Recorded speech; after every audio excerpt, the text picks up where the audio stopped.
Bonjour à toutes, bonjour à tous. Bienvenue en ce moment d'échange autour de la santé et de la ville, que vous soyez ici à Léonard, à Paris, ou bien derrière votre ordinateur ou votre mobile. Je me présente, Fabien Renoux, je suis le rédacteur en chef du Moniteur, cette média de la construction, et partenaire de ce festival Building Beyond. Nous sommes ensemble pour une bonne heure. Nous allons nous pencher ensemble au chevet de la ville souffrante. C'est un sujet passionnant, un sujet d'actualité, alors qu'on traverse une période de pandémie inédite. Mais c'est un sujet complexe qui mérite qu'on s'y arrête, comme vont nous le démontrer les experts présents aujourd'hui à mes côtés. Alors, je vous les présente très rapidement. Charlotte Marchandise, vous êtes experte à l'OMS, vous êtes ancienne élue à Rennes et ancienne présidente des réseaux français et européens Ville Santé de l'OMS. À l'autre bout, nous avons Chloé Voisin, directrice de la recherche à la Fabrique de la Cité, c'est un peu la locale de l'étape. Et puis au milieu, Simon Davis, président de la fondation AIA et directeur de AIA Environnement. Bonjour à tous les trois, merci d'être avec nous ce midi pour nous éclairer de votre expertise. Mais avant de vous passer la parole, on va attendre un petit peu. Je vous propose d'écouter Serge Morand. Serge Morand n'est pas avec nous, il est écologue de la santé, il est chercheur au CNRS, au CIRAD. Il est surtout à l'autre bout du monde, en Thaïlande, car il travaille à la faculté de médecine tropicale de l'université Mahidol à Bangkok. Serge Morand, bonjour, est-ce que vous nous entendez? Bonjour. Donc, un écologue de la santé, c'est peut-être un nouveau terme pour expliquer pour des gens comme moi qui s'intéressent de plus en plus aux relations entre santé humaine, santé animale, biodiversité et santé des écosystèmes.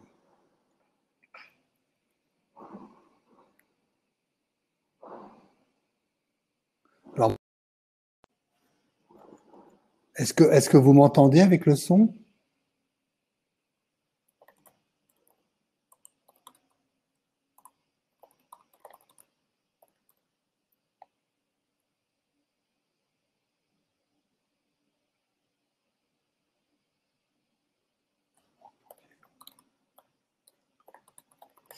Je crois qu'on a eu des petits problèmes techniques. Je suis un peu désolé. J'espère que vous m'entendez bien. Donc c'est peut-être aussi la connexion qui est pas très bonne parce que on a eu un orage tropical assez important sur la ville de Bangkok et malgré son moderne, nous avons perdu tout le réseau électrique. Donc je suis obligé d'utiliser mon téléphone portable pour pouvoir communiquer avec vous. Donc un écologue de la santé, c'est peut-être un peu nouveau comme expression. C'est quelqu'un comme moi qui est un écologiste de formation, qui travaille sur les relations, finalement, la diversité des pathogènes et qui s'intéresse de plus en plus à la santé humaine et la santé animale vétérinaire. Et donc, on essaye vraiment de faire ce lien entre une transmission, une écologie de la transmission avec une écologie humaine et à travailler de plus en plus avec la santé publique et la santé vétérinaire.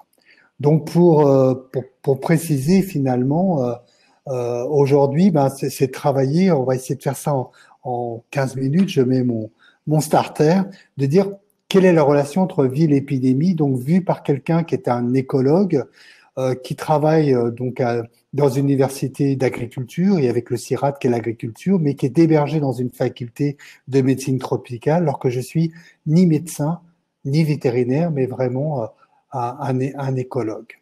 Et peut-être de voir quel a été l'impact, mais vu d'Asie, sur ce virus. Alors on a oublié, déjà, ça nous paraît tellement loin, mais 23 janvier 2020, ça démarre vraiment, on commence à s'en rendre compte. La Chine vient de bloquer 18 millions d'habitants, ces villes majeures, pour pouvoir arrêter le coronavirus. Et finalement, on a à partir de là tout un ensemble de thèmes qui apparaissent sur quelle est la leçon finalement qu'on va tirer pour l'adaptation des villes après le Covid-19. Quelles font en fait finalement, qu'est-ce qu'on apprend finalement de ce coronavirus pour vivre ensemble et finalement sauver la vie urbaine? Comment réimaginer finalement les villes et finalement comment finalement cette pandémie de ce coronavirus qui est sorti d'une chauve-souris quand même, hein, qui a fait le tour du monde maintenant, puisse en fait finalement nous aider à peut-être réfléchir encore mieux à la ville, à une ville qui soit pour la santé et pour le bien-être humain. Et puis juste aussi toujours un peu pour plaisanter, mais pas tant que ça. En Asie, donc on aime beaucoup aussi la technologie. On voit la Chine, mais on voit du côté de Singapour qui très rapidement essaie de contrôler, a essayé de comprendre finalement quelle était la transmission. Il a mis en place des robots pour surveillant la distanciation sociale des gens dans les parcs de Singapour. Donc, si le robot s'aperçoit que deux personnes sont un peu trop près l'une de l'autre, et ben il le prévient qu'il faut qu'ils s'éloignent un peu. Donc voilà, donc ça c'est un peu la technologie, je dirais, au service d'une sorte de biosécurité, voire de biosurveillance. Et finalement, c'est tout le monde s'y réfléchit quand on voit l'organisation pour le CDE, quoi, qui finalement nous a fait il n'y a pas très longtemps aussi une réponse qui était en ce moment sur des politiques publiques hein, de santé par rapport à la Covid, entre distance sociale et confinement, retravailler à la maison, travail aussi sur les groupes les plus vulnérables. On n'a pas été très fort, hein, notamment en France et en Europe. Services locaux, comment les faire, support quand même pour les activités économiques, comment finalement maintenir, et puis finalement faire attention parce qu'on se retrouve finalement dans des situations pareilles, on se retrouve aussi avec des dangers potentiels pour tous les réseaux de communication. Mais finalement, rien de nouveau sur villes et maladies infectieuses, hein, qu'on pense de Justinien, qu'on pense aux grands échanges, qu'on pense à la peste qui a travaillé sur l'Europe, qu'on pense au choléra. Tout ça a frappé les villes et je prendrai qu'un exemple avec issu de la domestication animale, issu finalement de l'émergence des grandes civilisations agrariennes et des premières cités. On a déjà eu des virus qui sont sortis, et dans cette fois de l'animal domestique, hein, comme la rougeole. Hein, c'est un virus qui normalement circulait sur les vaches, et la domestication a fait qu'il s'est endémisé chez les humains. Et ben, on est capable de retracer finalement la circulation de ces virus et des épidémies de rougeole à partir de son centre urbain, qui était le centre de domestication, donc dans la région mésopotamienne, pour rejoindre soit l'Europe, soit l'Asie. Donc cette expansion qui s'est fait évidemment au cours du temps. Vous regardez, hein, ça n'a pas été en quelques mois comme pour le coronavirus. C'est parti depuis à peu près 1500 ans dans le Moyen-Orient pour pouvoir simplement rejoindre en plus de 1000 ans, rejoindre l'Asie. Effectivement, parce que là, ce qui s'est passé de façon prodigieuse, et surtout depuis les quelques dernières décennies, c'est la grande globalisation, la grande accélération, parce que ces villes sont devenues des véritables hubs pour les échanges. Qu'on imagine le nombre de passagers aériens. En 1970, 500 millions. L'année dernière, on était arrivé à plus de 4 milliards d'individus qui se déplaçaient. Alors, en 2020, ça va pas être ça. Fret aérien, c'est pareil. Une augmentation. Animaux aussi, c'est la même chose. 1300% d'augmentation du transport aérien, effectivement, au travers de hubs. Et ces hubs sont principalement les grandes cités. Donc, évidemment, quand on a un accroissement des épidémies au niveau mondial, elles se partagent aussi de plus en plus et on va d'épidémie en épidémie. Et aussi parce que finalement, on a aussi un ensemble qui est aussi important, c'est un changement fort qui est par l'extension de la plupart des grandes villes et qui se font finalement par le gain finalement sur les régions rurales avoisinantes et souvent une mauvaise urbanisation, passage qui font finalement des nouvelles niches pour finalement créer de nouvelles conditions d'émergence de pathogènes. C'est à cet endroit-là que se font finalement cette connexion entre, je dirais, le rural et l'urbain et les possibles connexions. On l'a bien vu aussi en Asie du Sud-Est, où on s'est intéressé, donc sur pas mal d'années, on travaille sur les évolutions des changements environnementaux. On a travaillé sur un gradient d'urbanisation, donc en Malaisie, en Malaisie de Bornéo, quoi, sur l'île de Bornéo, et on a pu s'apercevoir que des rongeurs, enfin des pathogènes portés par des rongeurs, des leptospires qui créent la maladie des égoutiers, bah finalement, elle augmente quand on va depuis les milieux ruraux au niveau urbain. Donc l'urbanisation permet finalement des choses qui existaient dans le milieu rural, de pouvoir s'amplifier et de pouvoir créer des conditions finalement d'épidémie potentielle. Donc tout vient finalement vers la ville est connectée au monde et ça repart dans le monde entier. Et dans un monde où depuis maintenant 5-6 ans, plus de la moitié de la personne vit en milieu urbain, et ça va continuer. C'est-à-dire finalement, nous avons un grand enjeu finalement de l'urbain. Quelles vont être ces villes de demain, et de tout de suite, hein, de demain, pas dans le futur, hein, c'est vraiment maintenant. Quels vont être ces futurs, ces villes qui doivent répondre à plusieurs enjeux, hein, qui vont être le changement climatique, qui vont être des fois aussi le vieillissement des populations, qui vont être la nourriture, qui vont être le transport, qui vont être la connexion, qui vont être la santé finalement et le bien-être. Et avec des conurbations et des villes, quand on voit par exemple le nombre de villes qui étaient à plus qui étaient finalement des méga cités. Hein. Donc 1950, il y avait uniquement que Londres et New York. 1975, ça commence à monter. 2025, on voit un peu toutes les villes qui vont atteindre des fois presque 40 millions d'habitants en 2025. Donc on peut voir les enjeux qu'on a au niveau d'une ville. Mais ça aussi, rien de nouveau sous le soleil. Hein. Ça aussi, c'est des discussions intéressantes parce que finalement, ça fait très longtemps que les urbanistes ont pensé aux cités de demain, et c'était dès le 19e siècle, notamment avec quand il y a eu les problèmes du grand cloaque de Londres, quand il y a eu tous les problèmes sanitaires, c'est de finalement commencer à réfléchir à une ville, des fois des villes-jardins, comme ça peut être le cas pour Londres, Paris, Berlin, donc avec un gros travail pour pouvoir finalement repenser un urbanisme qui soit en même temps de bien-être, mais un urbanisme qui réponde aux problèmes de santé. Et ça veut dire aussi que les gens retravaillent, et c'est un peu de retravailler. Et je prendrai juste un petit exemple aussi, encore une fois, sur Singapour. C'est finalement retravailler à la nature en ville. Donc, comment finalement on va faire une fabrique urbaine, hein, mais finalement en remettant de la nature dedans. Donc, retrouver finalement des objectifs aussi de biodiversité, des objectifs de santé. Et souvent, la santé a été un peu oubliée. Et je pense que c'est maintenant cette santé qui va devenir vraiment primordiale dans l'espace citadin.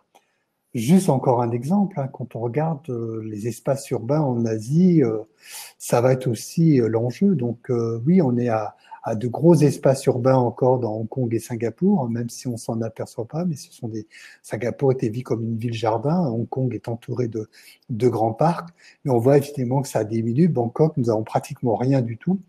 Et puis, voyons bien aussi des villes qui sont émergées, donc qui vont avoir des enjeux très importants de circulation et de faire en fait que ces villes deviennent vraiment vivables. Et que les acteurs finalement, comme on a pu discuter déjà, des acteurs de la santé publique, hein.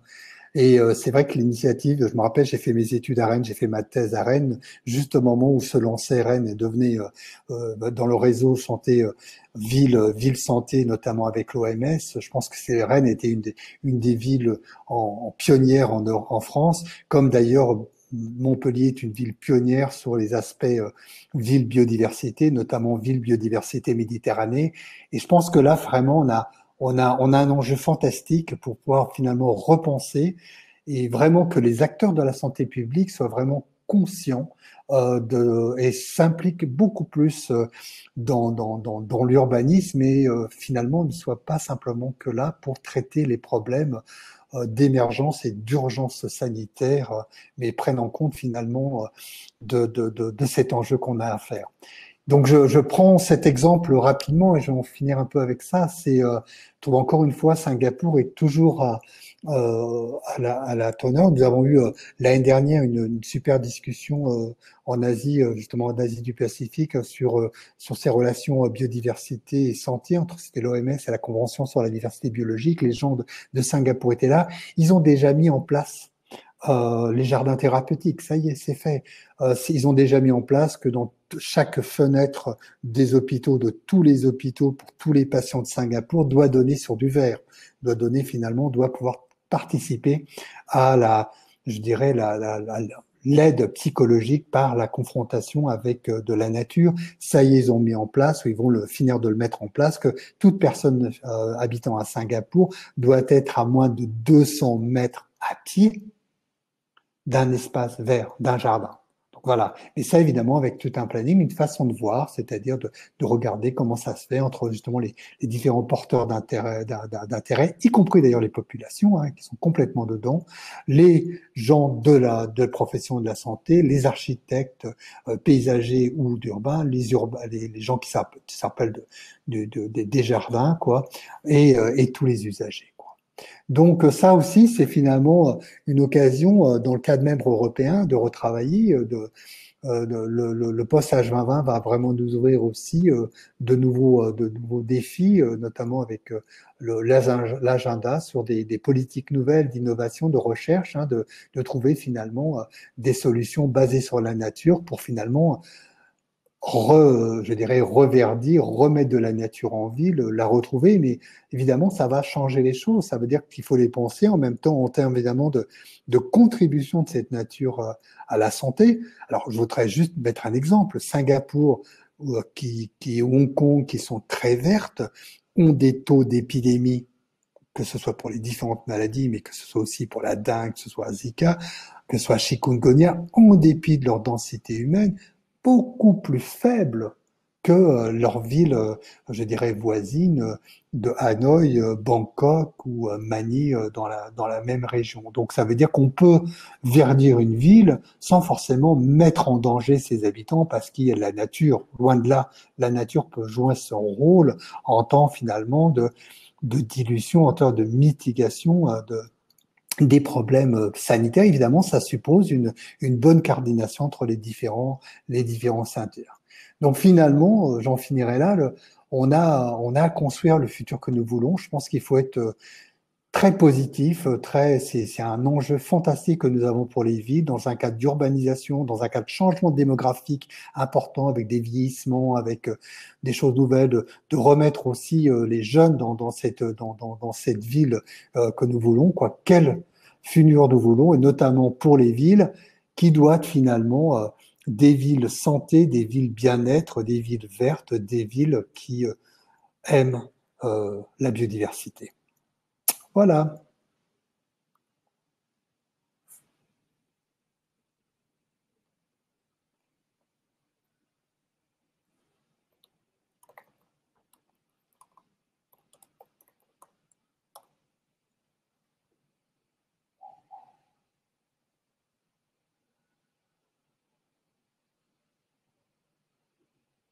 Wow.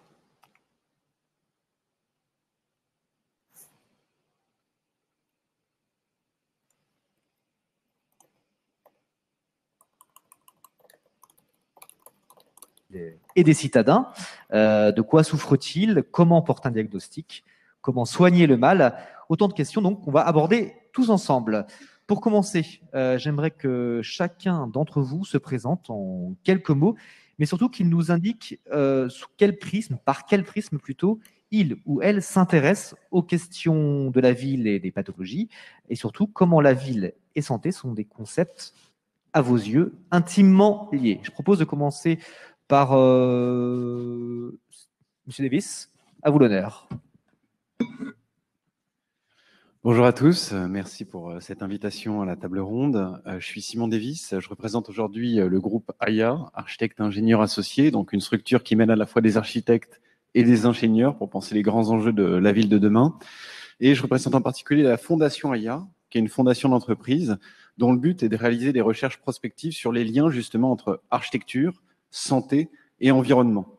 On pense que vraiment les questions de santé sont très liées aux questions écologiques, comme ça vient d'être présenté, et donc il est très intéressant de ne pas examiner les choses en silo, mais plutôt de les regarder de manière totalement transversale pour faire émerger des problématiques.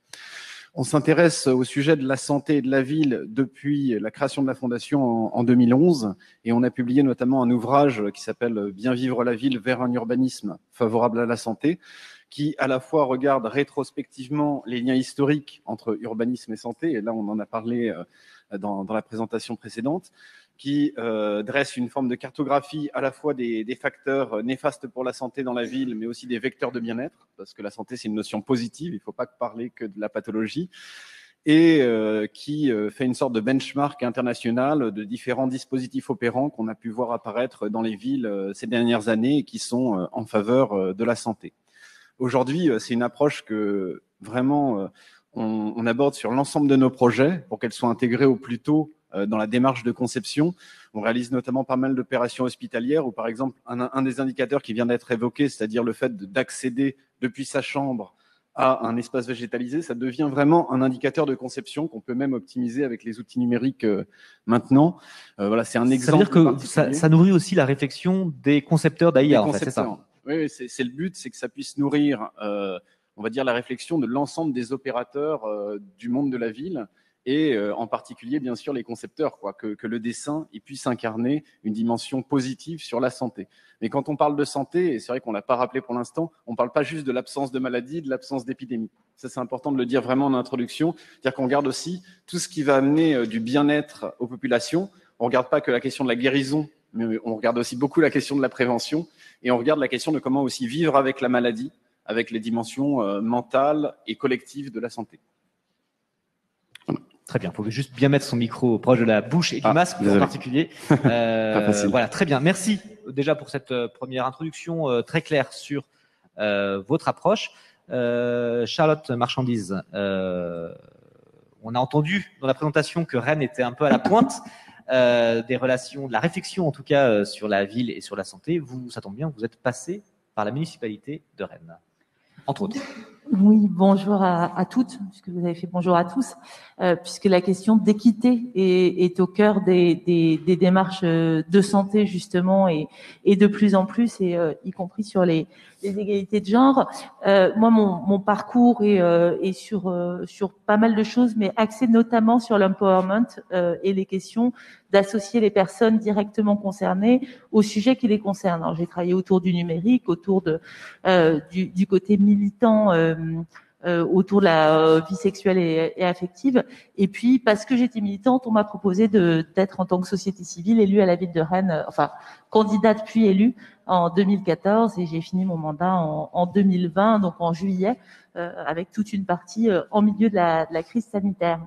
Et à ce titre, effectivement, Rennes est une des fondatrices du réseau des villes santé en France, qui a un réseau mondial qui s'oriente sur chacune des régions des Nations Unies. Et on a fini là le mandat avec 96 villes en France membres du réseau et 1300 en Europe. Villes qui se posent la question, alors c'était drôle parce que moi j'ai rencontré la Fondation AIA il y a quelques années, on s'est dit, bah tiens, on fait la même chose, mais on s'était jamais parlé. Mais sur la définition de l'OMS, sur la santé n'est pas l'absence de maladie, sur la question des données, et j'y reviendrai parce que c'est une question extrêmement compliquée, parce qu'en France, et là je suis aussi au Conseil de la santé publique en autre casquette, et on dit il faut évaluer le plan national santé-environnement, sauf qu'on n'est pas du tout outillé en termes de données un peu infracommunales, et en fait, le vrai problème, ce sont les inégalités sociales de santé qui affectent tout le monde. C'est-à-dire, plus une ville est inégale, plus il y a d'inégalités entre les habitants, plus tout le monde est malheureux. Inégal d'un point de vue économico-social, c'est ça le d'un point de vue social, et sachant que le premier facteur de maladie, c'est quand même la pauvreté. Parce qu'on va cumuler, mais on y reviendra, on va cumuler plusieurs facteurs en termes d'alimentation, en termes d'accès à une alimentation de qualité. Et si on fait des cartes des villes, si on regarde qui a accès à des fruits et des légumes et qui a accès au fast-food, eh bien, c'est les quartiers les plus en difficulté qui ont le plus de fast-food. Et puis ensuite, en termes de qualité de l'habitat, à l'intérieur, avec des moisissures, avec des questions de bruit, qui sont des questions fondamentales pour demain, et le temps de confinement a été dramatique pour les personnes qui habitent dans les habitats les moins bien isolés, qui sont évidemment les personnes les plus fragiles. Le bruit, et quand on rénove, on dit on va s'adapter au dérèglement climatique et on va isoler nos HLM. Sauf qu'en fait, on ne revoit pas les normes phoniques. Et donc, vous entendez votre voisin ronfler. Alors, c'est compliqué en général. Quand on confine, c'est l'enfer total.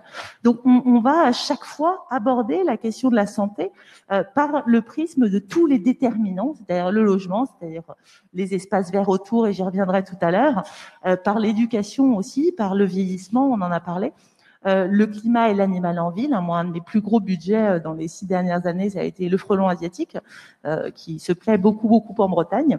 Et puis, évidemment, tout un travail qui a été celui de plaidoyer, c'est-à-dire voilà comment ça se passe localement, comment toutes nos bonnes initiatives, on les passe à l'échelle qui est là. Et puis surtout, il faut à un moment donné arrêter de dépenser l'argent public juste à coup de dire ah bah tiens, je vais faire Octobre Rose en centre-ville, c'est cool, on va faire une course. Il faut dire bah tiens, j'ai des inégalités, j'ai des situations particulières. Je parlerai tout à l'heure de l'obésité infantile. Et c'est pas la même dans tous les quartiers. À Rennes, il y a des îlots où vous avez 50% de chance de mourir avant 65 ans. C'est pas acceptable.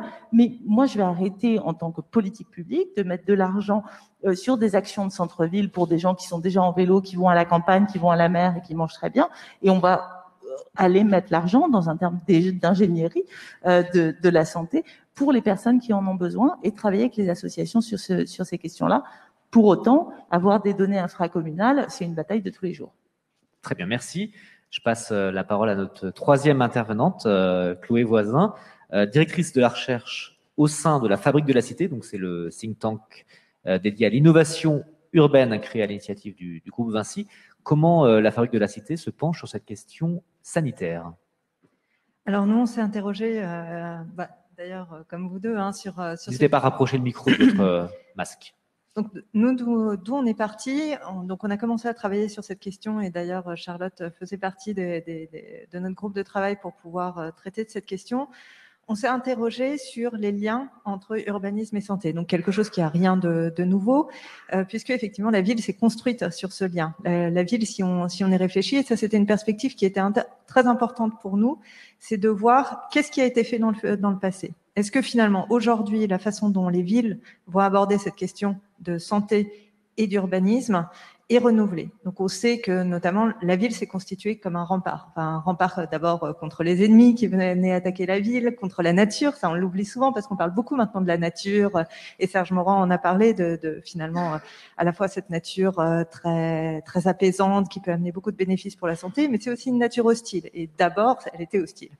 Et la ville s'est aussi constituée comme un rempart contre les ennemis de l'intérieur. Donc ces fameuses épidémies qu'on a vues ressurgir aujourd'hui, au moment où on a commencé notre recherche, il n'y avait pas la Covid-19, donc du coup, on partait plutôt du principe que l'épidémie actuelle qui était la plus importante pour nous, c'était l'épidémie des maladies dites civilisationnelles, donc qui ne sont pas transmissibles. On va parler des maladies cardiovasculaires, on va parler des maladies respiratoires, du diabète. Donc, tout un ensemble de maladies chroniques qui posent un défi fondamental à la médecine.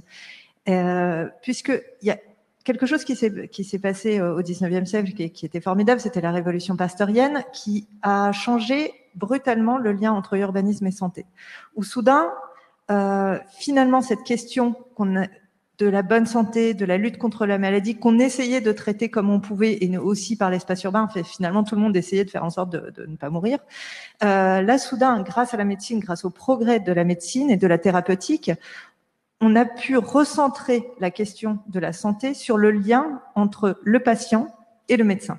Ce qui fait que finalement, l'urbanisme a continué son chemin sans beaucoup plus se soucier de cette question de la santé. Et aujourd'hui, qu'est-ce qui se passe? Avec ces maladies chroniques, on est face à un défi immense, à savoir que la médecine, certes, arrive à maintenir les gens en santé, parfois même en bonne santé, comme on voit par exemple pour le VIH, où on arrive c'est extraordinaire les progrès qui ont été faits.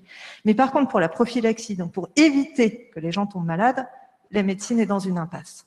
Et soudain, on revient finalement, on réinvente quelque chose qui était très important en ville, donc ce lien entre santé et urbanisme, et ça nous intéressait de savoir finalement, est-ce que c'est une réinvention? Est-ce que c'est quelque chose de complètement nouveau? Est-ce qu'on l'aborde de façon différente? Et on s'est concentré sur plusieurs champs d'action qui nous semblent être les principaux, à savoir d'une part la lutte, une thématique qui est finalement assez peu abordée, mais Charlotte, vous l'avez abordée, c'est important, cette question du bruit, qui montre que finalement, pour pouvoir aborder cette question du bruit, parfois il faut un pas de côté. On a abordé cette question à travers celle qui est beaucoup plus commune, la question de la pollution de l'air, mais on l'a traitée à la fois sur la pollution de l'air extérieur et sur la pollution de l'air intérieur, qui est très intéressante parce qu'elle pose la question, et j'y reviendrai tout à l'heure, de la tension entre responsabilité individuelle et responsabilité collective. On a aussi travaillé sur la question des îlots de chaleur urbains, qui pose une question très intéressante d'articulation entre deux thématiques phares de notre époque, à savoir le changement climatique et les enjeux de santé. Et on a traité aussi d'une thématique qui est finalement peu abordée, qu'on oublie souvent, la santé mentale, qui est aussi essentielle et très structurante dans nos villes. Et au-delà de faire finalement un panorama des bonnes solutions qui ont pu être développées par rapport à cette question, on a essayé de poser une question fondamentale qui est celle des villes productrices de santé. Pourquoi est-ce qu'on a utilisé cette expression? On l'a utilisée parce que on se rend compte que on est en passe de faire face à une nouvelle doxa. La ville, c'est un facteur de risque. La ville va être la solution. Mais jusqu'où la ville va pouvoir être une solution? Est-ce que finalement, on avance? Est-ce qu'on ne va pas changer de position en disant, est-ce que les villes ne vont pas changer de position en disant, venez chez moi, vous ne tomberez pas malade? Ça, c'est une position. Est-ce que les villes ne vont pas s'avancer de plus en plus et dire, venez chez moi, vous serez en meilleure santé? Et là, il y a un changement fondamental qui pose énormément de questions éthiques, de questions morales, de questions sociales, aussi qui soulèvent énormément d'enjeux face aux inégalités. Et donc ça, c'était le fondement de notre projet. Donc la question de la santé, pour faire simple, ne se limite pas à celle de la maladie ou de l'absence de maladie. Exactement. Exactement. Et donc la ville a un rôle à jouer sur le bien-être global des citadins, finalement. Exactement. C'est ce que Simon avait dit dès le départ, que un énorme changement dans la conception, et qui montre aussi tout le succès de la thérapeutique, qui reste aujourd'hui, il ne faut pas l'oublier, c'est le fait qu'on puisse finalement avoir ce luxe de dire que la santé, c'est pas l'absence de maladie, pas l'absence de pathologie, mais c'est être mieux, être en bonne santé. Merci. Donc les villes génèrent potentiellement de la santé, même si elles génèrent parfois un peu d'inégalité. Voilà, donc il y a cette tension aussi à trouver. Les villes ont un impact sur la santé des citadins, la bonne santé des citadins. La ville qui souffre, on le dit, qui fait souffrir en tout cas, sachant quand même que on est souvent moins malade en ville qu'à la campagne. Donc il y a quand même des questions qui se posent aussi sur. C'est pas un cliché qu'il faut plus rabâcher en disant qu'on est tous malades en ville, que la ville rend malade. On est plutôt en meilleure santé des populations qui vivent en ville sont plutôt de manière générale en meilleure santé que celles qui vivent en milieu rural, parce qu'elles sont plus simple, finalement, du lien social, et donc un vecteur de bien-être, peut-être. Posons maintenant peut-être le diagnostic sur les méthodes que l'on peut utiliser pour ausculter, finalement, pour reprendre un terme médical, pour ausculter la ville. Simon Davis, je vous repasse la parole. La période qu'on vit avec le Covid-19 rebat un peu les cartes et replace cette question au centre du débat avec la question des inégalités en particulier. Oui, effectivement, aujourd'hui, la gestion immédiate de la crise sanitaire, elle prend beaucoup de place et elle attire légitimement toute notre attention. Mais il faut quand même qu'on ouvre les yeux sur comment cette crise réinterroge à titre profond le modèle même de nos villes, et ouvrir les yeux au-delà de la pathologie à laquelle on est confronté, au-delà de l'épidémie à laquelle on est confronté, sur ce qui caractérise aujourd'hui notre vulnérabilité en tant qu'urbain. Alors le 12 mars, à l'annonce du confinement, à l'annonce de la fermeture des écoles, on s'est tous sentis vulnérables. Mais cette vulnérabilité, elle était, enfin ouvrons les yeux, elle était bien là bien avant le Covid-19. C'est juste qu'on n'ouvrait pas les yeux sur tout ce qui caractérise aujourd'hui cette vulnérabilité différenciée de nos territoires en matière de santé. La réalité, et je rebondirai sur ce qui a été fait, c'est qu'aujourd'hui, la ville est bien incapable de faire la promesse à tous ses citoyens de n'être pas malade, parce qu'avec les maladies chroniques, effectivement, on n'a pas forcément de solution pour traiter ça. Donc peut-être la promesse qu'elle peut faire, c'est de vivre mieux même avec la maladie, et de faire avec cette vulnérabilité qu'il faut qu'on accepte. Peut-être que cette promesse... avec, finalement, il faut composer avec ces vulnérabilités. Exactement. Plutôt que de penser qu'on peut les annihiler du jour au lendemain.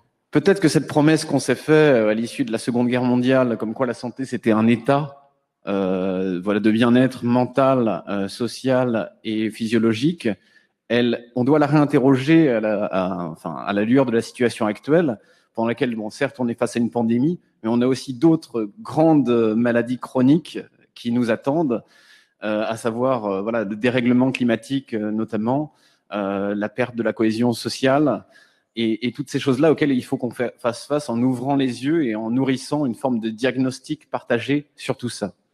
Donc, on peut voir les choses négativement. Je ne suis pas dans la dramatisation aujourd'hui, mais c'est plutôt pour se dire que c'est peut-être une opportunité, cette crise aussi, de réaliser un diagnostic approfondi, partagé, en se nourrissant aussi des perceptions des citoyens et du vécu des citoyens, pour justement mesurer cette vulnérabilité, savoir mieux la caractériser quand on crée par exemple un projet d'aménagement, et se servir de cette vulnérabilité pas comme quelque chose qu'on essaie de gommer, qu'on essaie de cacher, qu'on essaie de mettre ailleurs, avec la gentrification et des choses comme ça, mais vraiment un paramètre de projet avec lequel on va essayer de composer.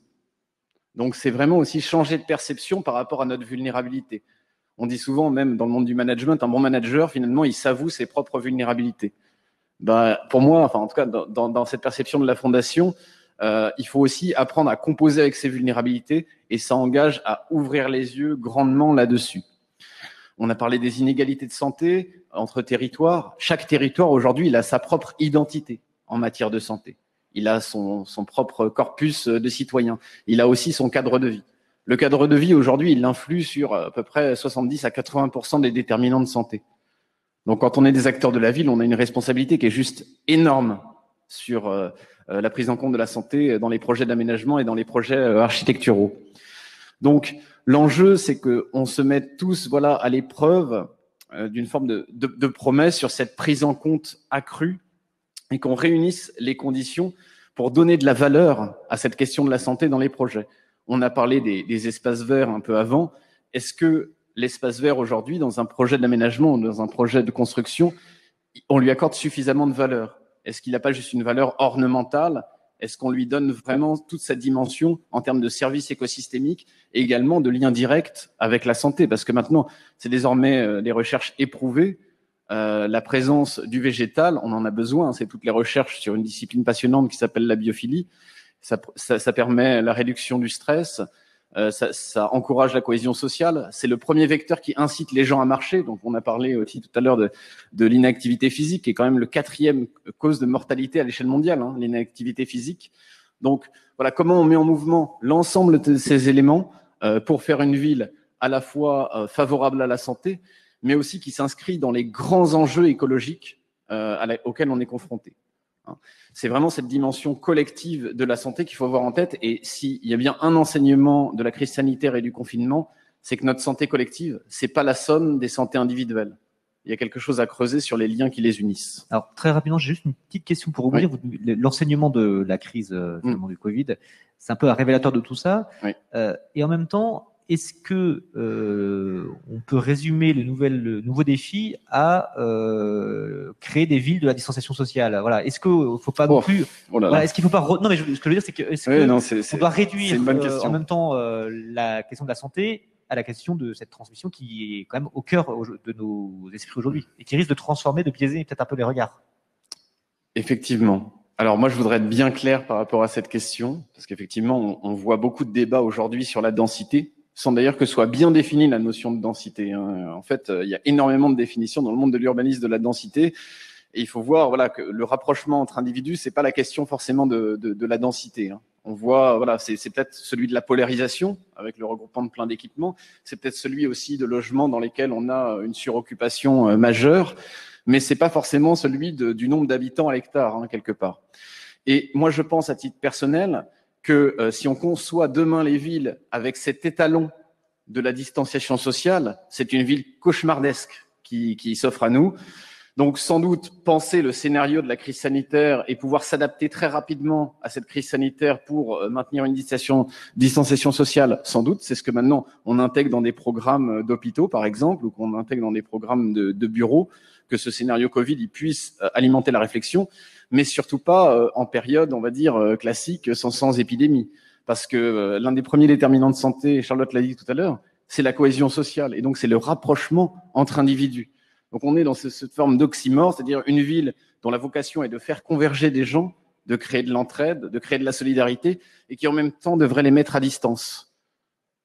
Donc voilà, donc surtout, ne prenons pas ça comme l'étalon sanitaire du XXIe siècle, parce qu'on ferait une grave erreur. Donc c'est une tension qu'il faut gérer. Une autre tension, Chloé, qu'il faut gérer, c'est la tension, vous l'avez évoqué tout à l'heure, celle entre responsabilité individuelle et responsabilité collective, qui est centrale dans la réflexion sur la ville saine finalement. Oui, effectivement, parce que quand on se penche sur la question des déterminants de ce qu'on appelle les déterminants de santé, donc qui changent énormément toute cette conception de la santé, on va avoir qu'est-ce qu'on va avoir? On va avoir le noyau central qui est vous avec votre corps, votre biologie, les gènes, etc. Donc ça c'est premier, on peut pas le nier. Après, il va y avoir autre chose. Il va y avoir l'environnement dans lequel on vit. Donc effectivement, le fait est-ce qu'on est dans une rue plus polluée, est-ce que nos logements sont sains, etc. Donc tout ce qui nous entoure et qui a un impact direct sur notre santé. Et après, il y a une dernière chose qui est celle des comportements. Comment est-ce que, compte tenu de ces deux facteurs sur lesquels j'ai finalement une marge de manœuvre assez faible, je vais me comporter? Et je vais me comporter, ça va être très très global. Ça peut être, par exemple, est-ce que je m'alimente bien? Est-ce que avec quoi je cuisine? Est-ce que j'aère mon logement? Est-ce que je fume? Est-ce que je bois? Tout ce genre de choses où là, c'est vraiment le comportemental premier. Et on se rend compte que finalement, quand on va commencer à parler des déterminants de santé, on peut très vite glisser vers une vision hygiéniste. Parce qu'on sent bien qu'il y a une tension entre une responsabilité individuelle. Est-ce que je fais le choix individuellement de boire beaucoup d'alcool, de fumer, etc. Donc je mets délibérément ma santé en danger parce que je suis au courant et qu'il y a toute une campagne de santé publique qui s'est faite pour m'indiquer que c'est dangereux. Mais délibérément, je prends le risque d'être en mauvaise santé. Et une responsabilité collective, qui est celle de dire finalement, donc, est-ce que je mets en place ces campagnes de sensibilisation pour expliquer les dangers de l'alcool? Est-ce que je mets en place des mesures de façon à réduire la pollution de l'air? Est-ce que je mets en place des solutions pour accompagner notamment les personnes fragilisées, les schizophrènes au sein de la ville, etc. Donc on sent qu'il y a cette tension. Et on comprend bien pourquoi ça devient une tension quand on envisage la question de la qualité de l'air intérieur. Quand on parle de la qualité de l'air extérieur, c'est relativement clair, tout le monde est là, on descend dans la rue, on se scandalise, on se dit mais non, il faut réussir à lutter contre, le maire, tout le monde doit faire un effort. Quand on parle de qualité de l'air intérieur, c'est très intéressant de voir le glissement du traitement médiatique. Autant la question de la pollution de l'air extérieur, qui est-ce qui va titrer? Le Moniteur, Le Monde, Libération, etc. Les gros titres. Quand on va parler de la qualité de l'air extérieur, quand on va parler de l'air intérieur, Le Moniteur pour toutes les questions très techniques. Évidemment. Mais sinon, qu'est-ce qu'on va trouver? Femmes actuelles, on va trouver maisons et décorations. On n'est pas exactement au même niveau du traitement médiatique. Et pourquoi? Parce que comment est-ce qu'on va traiter de cette question? On va dire la question de la qualité de l'air intérieur, d'ailleurs on parle de qualité de l'air intérieur, on ne parle pas de pollution de l'air extérieur, c'est une question finalement de bon comportement au sein de votre logement. Si vous aérez votre logement 15 minutes le matin, 15 minutes le soir, en évitant les pics de pollution, il n'y a pas de problème. On peut quand même s'interroger, il n'y a pas de problème. Et là, on a une vraie question d'inégalité finalement. Le mal logement, la question de la précarité énergétique. Est-ce que ce ne sont pas des problèmes collectifs? Est-ce que finalement, la question du bon air à l'intérieur de la maison, est-ce que c'est finalement uniquement une question de bien aérer? Non, c'est aussi une question de politique sociale. C'est aussi une question de politique industrielle. Et donc là, on voit bien qu'il y a cette tension. Et ça, on peut l'élargir pour absolument toutes les thématiques que j'ai évoquées tout à l'heure. Et ce qui fait qu'on glisse de plus en plus vers une question hygiéniste, où on va commencer à dire, oui, c'est bien, on va faire des efforts pour que vous soyez en meilleure santé, mais s'il vous plaît, commencez aussi à faire des efforts. Pourquoi est-ce que vous buvez? Pourquoi est-ce que finalement, on peut encore avoir le droit de choisir d'être en mauvaise santé? Est-ce que la ville, donc le maire, peut décider de dire allez, faites des efforts vous aussi? Est-ce que finalement la santé reste quelque chose d'individuel ou la ville a une responsabilité pour ne pas aggraver le cas, mais est-ce qu'on peut choisir d'être en mauvaise santé? Et ça, c'est des questions qui, je pense, sont souvent négligées avec beaucoup de bonnes intentions, mais où finalement on retrouve une dimension un peu paternaliste où on va dire soit on va vous prendre sous notre aile et puis surtout vous allez bien vous comporter les petits, ou soit on va dire oui bon allez vous faites un peu d'effort, vous aérez. J'imagine que vous avez Charlotte Marchandise quelque chose à ajouter là-dessus parce que non en tout cas précis à conforter en tout cas. Ah non, plein. Parce que effectivement, la question de l'acteur politique finalement du maire en particulier, mais ça peut être un autre échelon territorial, est centrale. C'est-à-dire que le maire ne va pas rentrer dans le logement pour dire arrête de fumer, voilà. Et en même temps, il peut avoir une responsabilité, un rôle qui est certainement pas aussi paternaliste que vous dites, mais justement, vous parliez tout à l'heure d'associer les populations. Il y a quelque chose de l'ordre du collectif, du politique peut-être même, dans ces questions. Alors oui, j'ai vraiment plein de choses à dire là-dessus. D'abord, effectivement, je suis aussi experte à l'OMS. Aujourd'hui, je travaille à l'OMS et il y a quelque chose qu'on défend beaucoup, c'est que la santé, c'est un choix politique. Et la question, c'est comment on fait ce choix. Effectivement, est-ce que c'est un choix qui dit on va s'occuper des personnes pour leur plus grand bien, ou est-ce qu'on va réfléchir un peu à la complexité? Et c'est toute la tension de la santé publique, c'est que c'est un sujet passionnant, mais pas très sexy. Et que la santé publique utilise beaucoup de mots très compliqués, l'universalisme proportionné, les déterminants, etc. Qu'il y a une vision en tant qu'élu à la santé, mais c'est vrai aussi sur les ministères, on remporte pas toujours les arbitrages. Hein, c'est pas forcément nous qui sommes en première ligne du conseil municipal. C'est plutôt, y compris chez les collègues élus, on peut avoir le côté ah ouais mais c'est pas drôle avec toi, je peux pas fumer, je peux pas boire, parce qu'il faut savoir quand même que quand on est pauvre et qu'on fume, c'est un mauvais comportement, mais quand on est riche, c'est un peu de la liberté intellectuelle, quoi. Et donc, là, la crise Covid, elle a le mérite qu'il y a des choses qu'on essaye de passer et que personne n'écoutait, qui sont passées un peu en haut de l'agenda. Les rabat-joie sont redevenus... voilà. Moi, j'ai l'oreille. essayé de monter un projet sur les toilettes des écoles, des collèges, des lycées, des universités à Rennes pendant 6 ans. J'ai pas, tout le monde sait qu'il faut se laver les mains, tout le monde sait qu'il n'y a pas assez de toilettes, que les enfants vont pas aux toilettes la journée. Là, on voit bien qu'il n'y a pas assez de lavabo, mais ça n'a pas fait consensus pendant les 6 ans. Là, tout d'un coup, se laver les mains, ça redevient quelque chose d'intelligent. Donc, l'épidémie, on le savait. Moi, je suis pas, voilà, je savais, je travaillais avec l'OMS, on était avec les villes de santé, on savait qu'il y aurait des pandémies. La question n'était pas si, la question était quand. Mais au fond, on n'avait pas la voix au chapitre. Et on l'a rarement, les déterminants commerciaux, parce qu'en fait, votre comportement, il est lié parce qu'il vous entoure. Il y a, au fond, assez peu de choix individuels sur ces questions-là. Si on fume tous les deux et qu'on veut tous les deux arrêter, et que vous habitez à plus de 50 mètres d'un bureau de tabac et moi à moins de 50 mètres d'un bureau de tabac, vous avez 2 fois plus de chances d'arrêter de fumer que moi. C'est sur la base, sans nos volontés, cette espèce de côté un peu du récit, non, c'est fini. ça c'est Marlboro. Non, ça y est, non. Non, c'est pas mon micro, c'est la régie, mais du coup on est peut-être plus en ligne. Ici les verts. Non, il n'y en a plus aucun, je crois. Non. Allô. C'est les lobbies de Marlboro. C'est les lobbies de... Ah, ça y est. Et donc, là, on avait une loi que l'ensemble du monde nous enviait, c'est la loi E20, et on l'a reniée. Et maintenant, devant tous les collèges, lycées de Rennes, tu as des pubs pour de l'alcool. Et maintenant, il y a les eaux alcoolisées qui arrivent, qui est un truc pour les femmes. C'est-à-dire, ah oui, vous aimez pas trop la bière, vous en faites pas, on va faire en sorte que vous picoliez. Et c'est absolument dramatique. Et en même temps, on a des vrais outils. Et on le voit, les villes qui s'emparent, on est 13 villes en France à avoir la santé scolaire. Et ben, il y a moins d'inégalités sociales quand c'est les villes qui investissent beaucoup plus sur la santé scolaire que que l'éducation nationale, qui hélas n'a plus de moyens là-dessus. Parce que on va le faire dans un ensemble. Parce qu'on fait des contrats locaux de santé. Parce qu'on va travailler ensemble avec plein de gens et surtout, on va réussir à travailler avec des gens qui ne sont pas de la santé. On va réussir à se réunir et à se raconter ce que c'est que la santé et à faire, et ça sera les slides de tout à l'heure, une AMO santé. Dire, on va faire une assistance à maîtrise d'œuvre parce que t'es urbaniste, t'es éducateur, t'es prof, et tu voudrais plus de santé, mais au fond, c'est bien compliqué ton truc. Tu fais des espaces verts parce que, ouais, tout le monde veut végétaliser la ville. Il y a des études incroyables sur les bénéfices des espaces verts. Pour autant, il y a une ville que je citerai pas qui a fait une forêt de bouleaux au milieu de trois logements sociaux. La forêt de bouleaux sur les allergies, oui, il y en a qui connaissent, c'est quand même pas super cool. Donc, c'est l'enfer. Il va falloir la couper.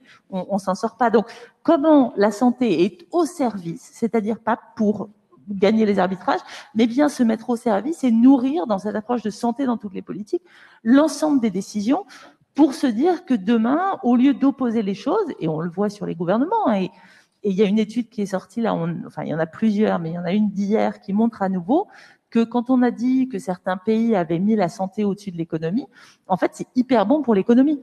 Investir 1 euro en prévention, c'est 9 euros économisés en soins. Ça coûte vachement moins cher. Et peut-être qu'on va réussir, peut-être, c'est pas sûr, parce qu'on n'y est pas complètement, à montrer que plus on investit pour la santé, et plus on investit pour la santé des plus vulnérables, sans dire c'est votre faute, mais bien en disant de quoi tu as besoin, comment je crée un environnement qui prend soin de toi dans cet esprit du care et qui va être bienveillant pour te permettre d'adopter des comportements qui sont bien, et plus on va avancer. Et puis, dernier point, quand même, on parlait des maladies chroniques, les malades du Covid développent beaucoup de maladies chroniques. C'est-à-dire, il n'y a pas que les morts. On voit des gens qui sont dans des conditions physiques dramatiques. Et là, déjà qu'on se disait que la sécurité sociale, etc., ça allait s'écrouler à cause du poids, du fardeau des maladies chroniques, le Covid, c'est un vrai risque sur le futur. Alors, moi, je suis pas hyper optimiste en ce moment sur le monde d'après, mais en tout cas, on pourra pas penser le monde d'après si on ne pense pas justement les conséquences à long terme de l'épidémie. En termes de santé mentale, évidemment, on en parle, c'est la 3e vague sur la santé mentale qui est dramatique, mais également en termes de maladies chroniques. Merci. Il n'y a pas de solution clé en main. Il y a besoin de se pencher sur les terrains. Les questions sanitaires ne se posent pas de la même façon à Rennes ou à Bangkok, à Singapour ou à Paris. Mais pour espérer passer à l'étape, on va dire, curative, donc il faut identifier les solutions adaptées au quartier, finalement, hein, même au niveau infra-communal et au projet en tant que tel, projet urbain ou autre. Vous avez, Charlotte, l'exemple du quartier rennais de Maurepas à nous présenter. Maurepas, c'est un quartier politique de la ville, je pense, situé au nord-est de Rennes. C'est ça. Et qui a fait l'objet justement d'opérations dans ce sens. Je pense qu'on peut montrer effectivement les slides. Alors, je vais aller rapidement sur les slides, mais vous pourrez aller plus loin, qui sont des slides qui ont été faites par, notamment, on a eu une étudiante qui est maintenant au réseau des villes santé, qui travaillait, c'est là, super, à la fois à l'école des hautes études en santé publique et à la fois la ville de Rennes, ce qui nous a permis de faire de la recherche interventionnelle. Ça vient aussi du fait que Rennes est ville santé depuis 30 ans, qu'on a pu développer des choses sur le temps long. Hein. Moi, il y a beaucoup de choses que je fais qui viennent de l'élu à la santé des années 80, Anna de Saboureau, et il y a des vraies richesses pour pouvoir agir, c'est faire partie d'un réseau. Moi, il y a la moitié des choses qu'on a pu faire et qui ont effectivement eu des conséquences positives qui sont liées au fait qu'on soit en réseau et puis qui sont s'inscrits sur la durée. Donc, ça, c'est une carte. Par exemple, on a fait des cartes pour former les élus sur les questions de santé parce qu'elles sont complexes. Et les nouveaux élus, moi, pendant les 6 premiers mois, je ne comprenais pas ce qu'on me racontait. Je venais pas du milieu de la fonction publique territoriale et de ces questions-là. Je ne comprenais pas. Donc, il faut déjà prendre le temps, et c'est bon pour les élus, c'est bon pour les citoyens, évidemment. Donc, si je vous montre, ça c'est un peu la vue du quartier, et on s'est appuyé aussi sur notre observatoire de santé de la ville de Rennes. Vous le trouverez sur le site de l'observatoire régional en santé de Bretagne, le tableau de bord, alors qui est pas dynamique comme on l'aurait voulu, qui est pas national, parce que les observatoires régionaux de santé ne construisent pas leurs données de la même façon selon les territoires, ce qui paraît complètement fou, mais on en est là, mais qui montre qu'on a des inégalités énormes alors là, c'est les patients ayant eu au moins un remboursement en ALD en 2016, et vous voyez, les personnes atteintes de maladies de longue durée, elles sont dans les quartiers politiques de la ville, et notamment, là, on va parler du quartier en haut à droite, qui est bleu foncé, où il y a 169 patients pour 1000 affiliés, contrairement à 132 en centre-ville. Pourquoi ce quartier-là? Parce que ça faisait un moment qu'on voulait continuer à faire une évaluation,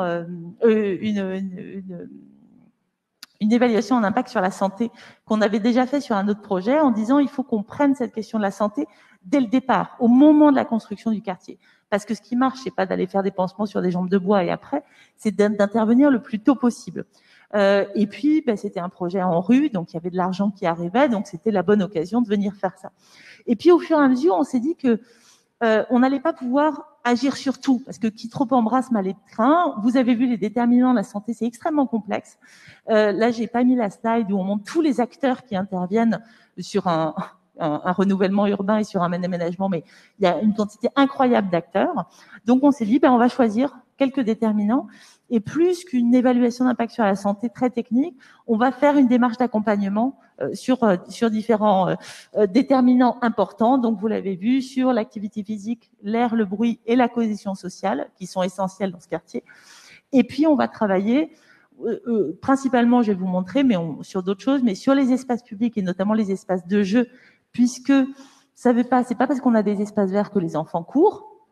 Et sur un nouveau groupe scolaire qui faisait partie vraiment des choses essentielles pour ce quartier, pour désenclaver et pouvoir voilà, sortir d'une école qui n'était pas du tout mixte, créer 2 écoles.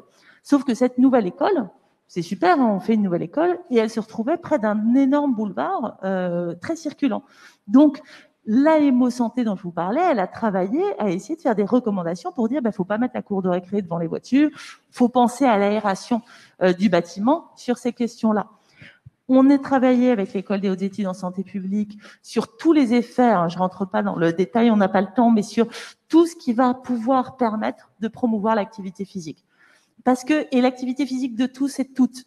Parce que je sais pas si vous avez vu, il y a eu quelques articles récemment sur comment on fait des cours de récré non genrés. C'est-à-dire dans ma cour de récré, je veux pas les garçons footeux qui jouent au foot au milieu, puis les autres qui trouvent leur place un peu autour. Donc comment on travaille sur l'activité physique pour tous? Comment on travaille sur les espaces de ressourcement? On parlait tout à l'heure du bruit. Le bruit n'est pas vécu pareil si c'est un espace où je dors ou si c'est un espace où je vis avec les gens. Donc, on a vraiment analysé tout ça avec des scientifiques parce que c'est le boulot et on a fait des recommandations à chaque moment. Donc, sur l'école, et c'est une école extrêmement végétalisée, mais en faisant attention aux essences, en mettant pas des espaces où on va pouvoir incuber des moustiques tigres et faire des pépinières. Vous savez, il y a quand même tout à un moment, il y avait plein de petits cailloux blancs avec des bambous là. Ça, je vous raconte pas, les moustiques, ils sont hyper contents, quoi. Donc, on a vraiment travaillé ces questions-là. Et on a fait des fiches, hein, si des gens veulent aller plus loin, c'est des choses qu'on pourra diffuser sur l'école, sur les espaces de jeu. Il y a eu aussi la question de dire, au fond, l'activité physique, qu'est-ce qui va permettre de faire de l'activité physique? Alors clairement, si vous avez l'occasion d'aller dans des parcs avec des enfants, vous savez, le petit machin, le petit truc à bascule là. D'abord, on joue tout seul. Ensuite, les enfants, même tout petits, ils se lassent quand même au bout de 30 secondes. Donc, ça favorise pas l'activité physique ni la cohésion et ça donne pas envie d'aller au parc. Donc, on a vraiment travaillé ces questions-là sur l'ensemble des éléments qui vont donner la qualité, les stimuli et les challenges. À un moment donné, il faut qu'on tombe. On a besoin de tomber. Et les sols mous, c'est pas du tout bon pour les enfants parce que nos os et la résistance des os, elle va se créer aussi à force de taper. Et mettre des enfants avec des Air Max, là, je sais, mon fils, il en a, sur des espaces tout mous et sans pouvoir monter haut, et c'est des conséquences très négatives à long terme sur leur santé. Donc, alors il faut assumer, hein, c'est comme la densification, il faut assumer de dire, non, nous, on va densifier la ville parce tout le monde n'aura pas un pavillon, parce qu'il faut préserver les ceintures vertes. Là aussi, c'est dire, non, en fait, c'est aussi bien si les enfants tombent. Et on a analysé très précisément les aires de jeu en les qualifiant, en disant ça c'est une aire de jeu qui est favorable à l'activité physique ou pas. En prenant en compte aussi la question des âges. Parce que il y a des aires de jeu, vous savez, parfois il y a l'aire de jeu pour les 3-5 ans, et puis plus loin il y a les 8-12 ans. Sauf que, et notamment dans ce quartier-là, c'est souvent les 8-12 ans qui emmènent les 3-4 ans. Donc, ça marche pas. Donc, on a fait des recommandations pour les aires de jeu qui aujourd'hui, c'était ma dernière, qui aujourd'hui qui devaient être là, et on va voir comment ça se passe, vraiment travailler avec les habitants au plus près. On a un budget participatif qui marche très bien, et de dire voilà les recommandations, et maintenant comment vous en saisissez. On vous donne les moyens, et on finit de construire tout ce projet avec vous. Merci pour cet exemple détaillé du quartier de Maurepas à Rennes. On va avoir des exemples plus lointains, internationaux. Simon Davis, vous souhaitez nous montrer 2 exemples, l'un au Royaume-Uni et l'autre aux États-Unis, il me semble. Oui, tout à fait. J'ai choisi là aujourd'hui de vous présenter 2 exemples assez canoniques de dispositifs opérants en matière de santé. Rappelez-vous ce qu'on a dit avant, c'est-à-dire qu'il n'y a pas de recette pour faire une ville santé. D'ailleurs, c'est très dangereux de dire ville santé, il faut dire ville tout court, en fait, ça marche mieux. Et de la même manière, voilà, un médecin, il fait pas toujours la même ordonnance. Ce qui compte, c'est avant tout le diagnostic et puis le terroir aussi et toutes les spécificités locales qui sont issues de la démarche d'avant. Toutefois, là, ces deux exemples, ils me semblent assez intéressants parce que ils répondent à un manque, on va dire, de ces populations vulnérables sur un territoire donné. Et c'est des dispositifs qui sont hybrides, c'est-à-dire qu'ils ne sont pas orientés vers une seule fonction de la santé, mais ils vont interroger simultanément différents déterminants. Et à partir d'une expérience réussie, c'est des dispositifs qu'on fait école et qui ont permis d'être dupliqués, mais de façon à chaque fois singulière et différente. Donc voilà, une approche singulière. Alors, le premier, c'est les Maggie Centers. Les Maggie Centers, c'est un dispositif qui a commencé à être réalisé à partir des années 90 par Charles Jenks et sa femme Maggie. Et en fait, le point de départ du Maggie Center, c'est se dire qu'il n'existe pas de lieu pour les malades atteints de maladies chroniques assez graves et notamment des cancers, pour pouvoir se retrouver, pour avoir une cohésion sociale, pour pouvoir souffler entre deux soins et pour pouvoir tout simplement pas être dans un environnement trop hospitalier, retrouver une échelle un petit peu de résidentialisation et dans un cadre qui soit apaisant et qui n'est pas forcément celui de l'hôpital. Et donc, il décide, selon les recherches de Roger Ulrich, de mettre vraiment la nature au centre de l'ensemble de ses programmes pour les vertus apaisantes qu'on lui connaît. Et donc, il génère pour ces programmes de construction un programme d'un nouveau genre. Vous savez, généralement, un programme de bâtiment, c'est très cadré. Il y a des tableaux de surface, il y a des normes, il y a des contraintes diverses et variées, environnementales. Là, finalement, ils édictent un certain nombre de règles du jeu un peu simples, comme mettre la nature au centre, comme le fait que l'espace d'accueil, ce soit aussi un espace de restauration, comme ici, là, dans les locaux de Léonard, ce qui est assez agréable, ça crée de la convivialité, et de soigner des parcours, d'avoir des espaces un petit peu d'isolement, de ressourcement pour les gens. Et donc, ils génèrent ce nouveau type de programme architectural et ils mettent au défi un certain nombre de grandes agences, notamment OMA, Rogers & Partners, des grands architectes pour la profession. Et ce qui est assez intéressant, c'est que le concept marche très bien et a trouvé aussi une forme d'équilibre économique parce que le temps qui est passé dans ces établissements, c'est considéré aussi comme du temps de soins. Et donc, comme c'est pas des édifices non plus médicalisés, c'est pas si cher que ça, quelque part, au mètre carré. Et avec le modèle économique au Royaume-Uni, ça a pu trouver une résonance particulière. Ce qui est intéressant pour nous, architectes et ingénieurs, c'est de voir qu'à partir d'un cahier des charges finalement assez flou et qui met vraiment les déterminants au centre, on arrive à une réelle diversité d'édifices. Donc là, on voit des plans masses, des plans intérieurs, des rapports à l'extérieur qui sont différents et qui correspondent à chaque concept. Et donc, c'est pas une architecture unique, c'est vraiment quelque chose qui va s'adapter au lieu et à la pathologie dont il est question ici. Donc voilà, aujourd'hui, il existe plus d'une vingtaine de Maggie Center au Royaume-Uni. Et on attend toujours le premier français, aussi assez délicat à trouver, même en termes de modèle économique. Je pense que pour l'accueil de ces populations vulnérables, parce que là aussi, il y a des populations non malades qui peuvent rentrer. L'idée, c'est vraiment un lieu aussi d'échange qui est agréable et donc qui attire même la personne qui se balade dans le parc. Nous, on est rentré dans un Maggie Center quand on a fait des visites là au Royaume-Uni. C'est très ouvert et finalement, ça remet les populations vulnérables, ça les concentre pas toutes ensemble, mais ça fait un lieu aussi d'interface qui est assez intéressant. Moi, je pense qu'il y a vraiment beaucoup d'inspiration à tirer finalement de ces vulnérabilités d'un site, d'un territoire pour créer des programmes hybrides et nouveaux de ce type. On peut en citer un quand même qui existe en France parce qu'on travaille beaucoup avec Emmaüs Habitat et la Fondation Abbé Pierre sur la question de ces structures d'accueil des personnes qui sont sans abri et qui des édifices de réinsertion, non pas basés sur des formes d'hôtels de fortune qu'en plus on paye une fortune, et mais plutôt sur le fait de miser sur une réinsertion sociale basée sur la solidarité entre plusieurs personnes qui vivent la même expérience et qui est pas du tout médicalisée, ou en tout cas les soignants sont vraiment en second plan. Et donc construire ces édifices autour d'un grand espace de vie central qui va être un enjeu de résilience. Ça s'appelle les pensions de famille. Et il y a eu plusieurs pensions de famille qui ont été réalisées. Et en fait, le coût de prise en charge même de ces populations-là est bien inférieur à celle d'un hôtel. Donc franchement, on comprend pas pourquoi c'est pas plus aujourd'hui réalisé à l'échelle française. Deuxième dispositif, je vais aller un peu vite.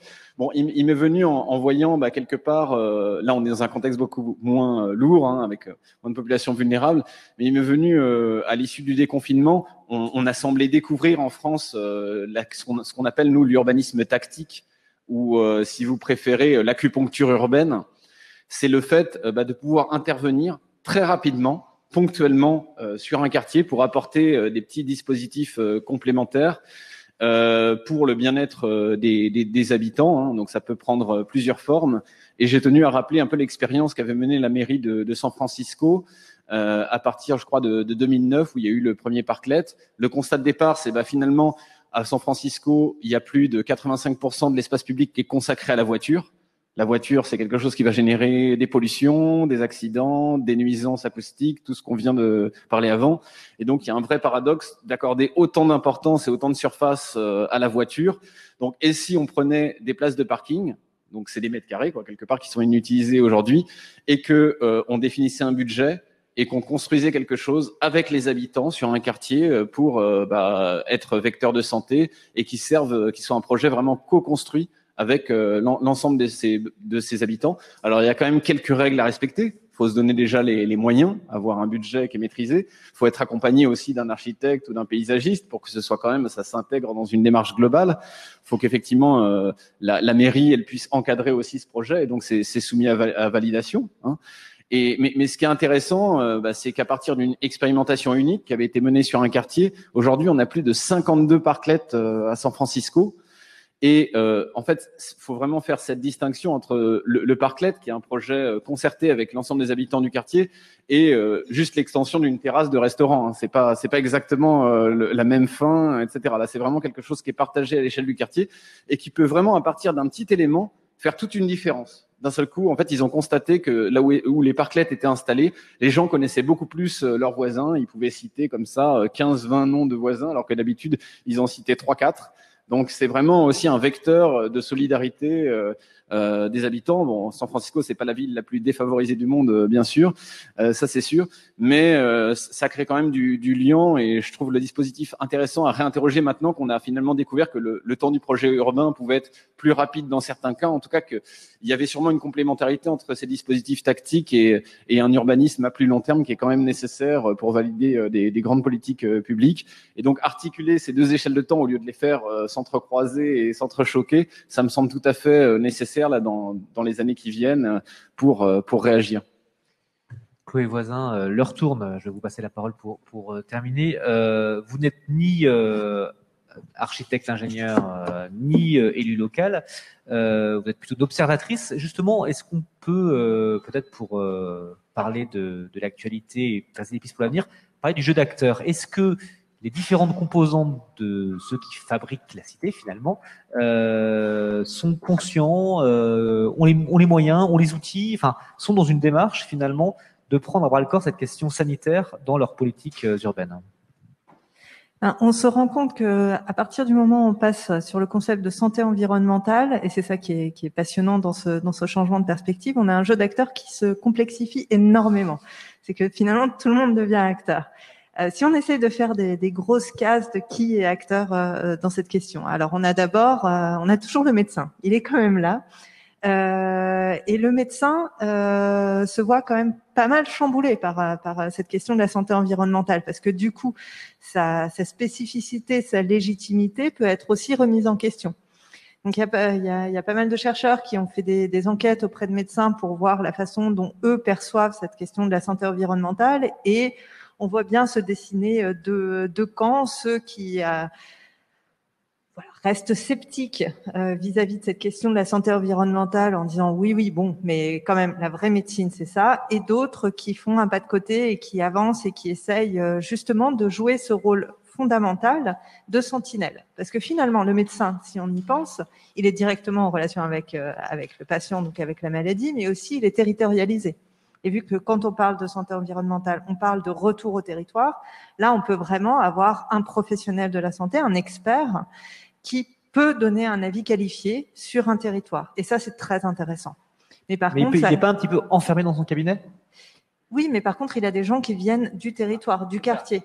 Du coup, s'il arrive à écouter les patients qui commencent à dire « Ah oui, bah là, il y avait ce pic de pollution et moi, je me suis mis à beaucoup plus tousser », il peut servir de relais pour signifier bah, « Là, il y a quand même beaucoup de gens qui me disent que ».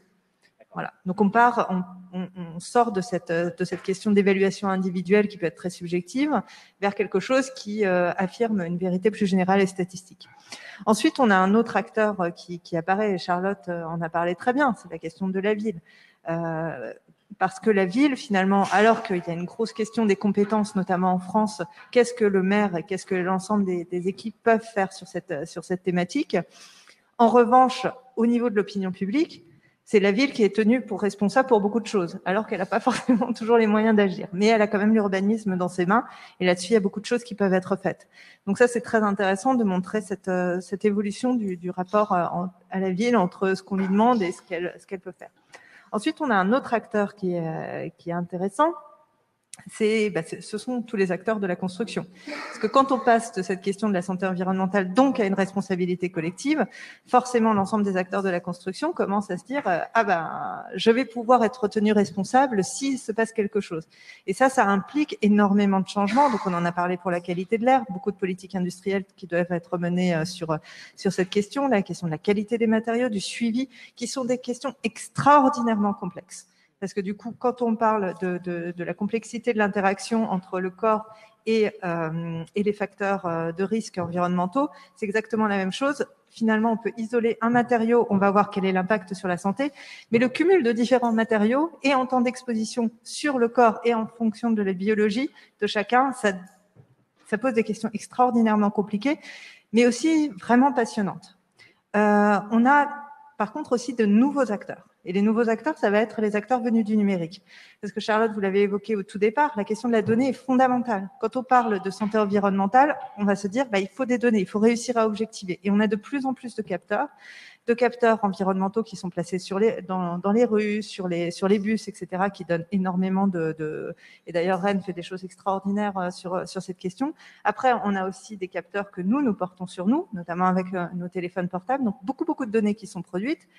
Et les acteurs du numérique, notamment les GAFAM, sont extrêmement bien placés pour pouvoir devenir des challengers sur ce qui est devenu un marché, disons-le très clairement, parce que ce sont des agrégateurs de données et ils arrivent à faire ce que personne d'autre n'arrive à faire, de prendre des données venues de sources extrêmement différentes et de dresser un profil de comportement de vie en relation avec l'environnement. Donc, ce sont à la fois des alliés pour le domaine de la recherche, parce que du coup, on peut avancer énormément sur la santé prédictive et c'est formidable.